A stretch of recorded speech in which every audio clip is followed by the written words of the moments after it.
Wilson Pickett, Get Me Back on Time Engine sur France Info. Et nous voici pile à l'heure pour la météo. France Info Météo, avec les agences meilleurtaux.com. Crédit immobilier, assurance de prêt, 260 agences meilleurtaux.com à vos côtés, partout en France. Quel temps ce soir, Élodie Calac ? De nouvelles pluies pour le nord ce soir et cette nuit avec du vent fort jusqu'à 100 à 120 km/h sur le Pas-de-Calais et le nord, placé en vigilance orange jusqu'à demain matin. Ce temps glissera jusqu'au nord de l'Aquitaine, au massif central et au nord des Alpes demain. Il neigera sur les massifs à basse altitude et puis ça remontera en journée vers 1300 mètres. Attention aux avalanches, le risque restera fort dans les Alpes. Ça s'éclaircira un peu de la Bretagne vers la région parisienne, le nord de la Seine, du Pays Basque vers la Méditerranée et le sud des Alpes. Là, vous serez mieux lotis avec du soleil, moins de vent sur la Côte d'Azur et la Corse, mais encore 80 à 100 km/h. Ce sera doux l'après-midi, 10 degrés à Strasbourg, Lyon, 11 à Paris, 12 à Brest et Toulouse et 15 à Toulon. Élodie Calac de Météo France, vous êtes le maître du temps jusqu'à minuit sur France Info. Bonsoir Frédéric Carbone. Non, nous ne sommes pas dans Fort Boyard. Bonsoir Lauriane Delanoë.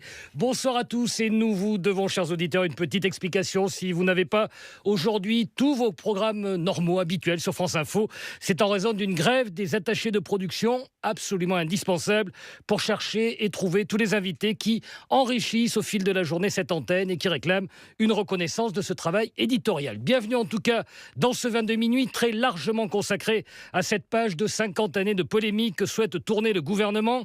Notre-Dame-des-Landes, c'est donc fini, mais y aura-t-il vraiment une réelle extension de l'aéroport de Nantes-Atlantique ? Nous en parlons avec Michel Polaco dans 10 minutes.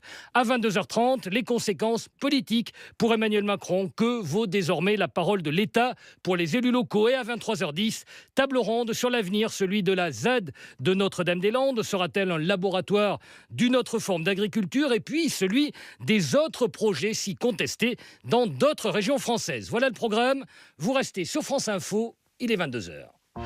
France Info. Ouvrez l'info.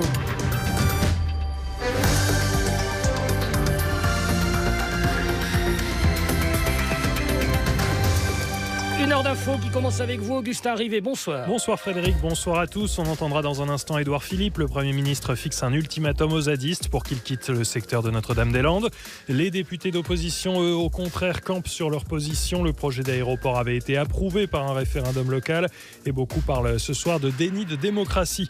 Nous ferons également un tour par le Parc des Princes. PSG Dijon en clôture de la 21e journée de Ligue 1 de football. Ça se passe plutôt bien pour Paris, 4-0 à la mi-temps. France Info. Et le 30 mars, quoi qu'il arrive, il faudra partir.